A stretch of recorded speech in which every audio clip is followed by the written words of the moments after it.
And technology, as a technologist, I always thought, it was going to make life a lot better. But one of the biggest problems of the world, it's almost always distribution of resources. People who have famine, people who can't get water to grow crops, a lot of deaths, and there's wars. These are kind of adult-created things, or at least we haven't solved those problems. And the reason for going to school is we're going to learn and be more advanced in our brains, and we're going to find the ways to solve the problems of the world. And we haven't made that much progress in my life, but I can see now that technology is going to be the solution to the great problems of the world. And here's how it works. We're going to have little cameras and microphones everywhere in the world, and everywhere you go, I'll be able to type your name in and see what you're doing and hear what you're saying and follow you everywhere. And would you want to live in that kind of a world?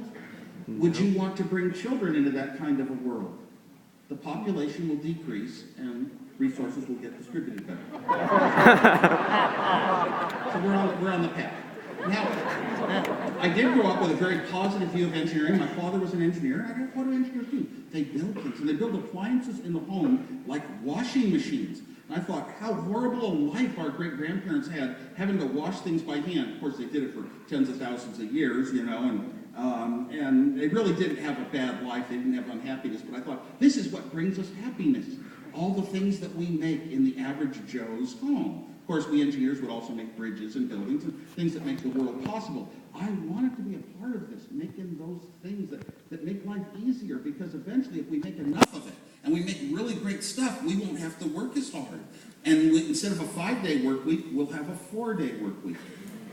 And I look back now, we were successful.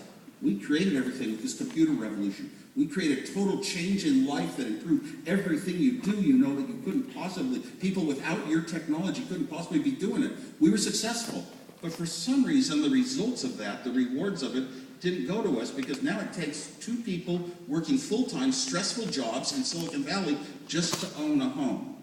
So it didn't really come out. I thought we were going to have 4-day work weeks, but it didn't come out that way. I was dedicated. I thought engineering is the good thing. Engineering, like mathematics, formulas have a correct answer, and if you learn and study enough, you can always get good grades in things like math and science, and I kind of favored that way. And I decided when I formed philosophies in life that truth, being a truthful person, an ethical person, was the top of the chain of all goodness. It is you tell the truth and you be truthful. That doesn't mean you can't misbehave, but it means you won't misbehave very much if you're going to tell your parents everything you do.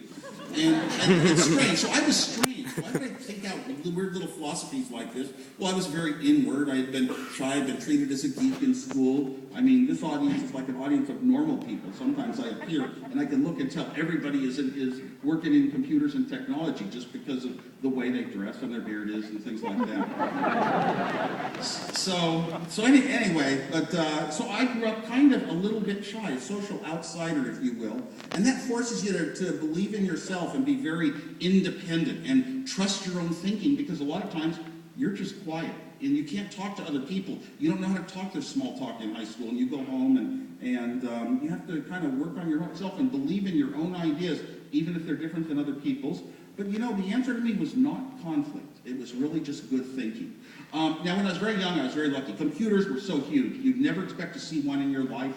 They were in places called research. They were in places called the military, and you'd never see one in your life, and there were no books about them in bookstores or magazines. I stumbled on, by accident, because my father was an engineer, I stumbled on some journals.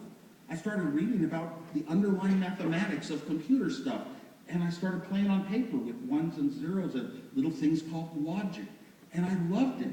And I said, wait a minute, this is funny. You don't need higher level math. The mathematics of a 5th grader can understand all this computer stuff. The funny thing is, every bit of the computer that you have in your dorm room or in your pocket, every bit of it is totally understandable at that level of math. It's clear, logical thinking, and of course, a lot of it to get good at it, but it's just learning a lot of steps in life and making good decisions. Well, I was surprised. So this was my special thing. I was the only one who understood this stuff in elementary school. I didn't feel special. I couldn't tell anyone about it. No other students, teachers, parents, they didn't do this stuff with me. I did it kind of silently in my bedroom. I loved it. I did do some science fair projects, and my dad helped a lot. Helped teach me when I had questions. Didn't force me in a certain direction. I'm so glad. With my own children in later life, I was the same way. I didn't want to enforce my values on them. I didn't want to tell them, here's what you should study, here's what school you should go to, and why. No, really, it's like sense for the child what a person wants to do and help them go in the directions that is really, truly inside of them. Otherwise, you're probably fighting what they really want to do. So I became an engineer like my father, but my brother didn't and my sister didn't. He would just explain other different sides of things and how people think and what they do, and let us very logically and with a great bit of, of precision, think it out on our own and come to a conclusion of what kind of people we wanted to do, what we wanted to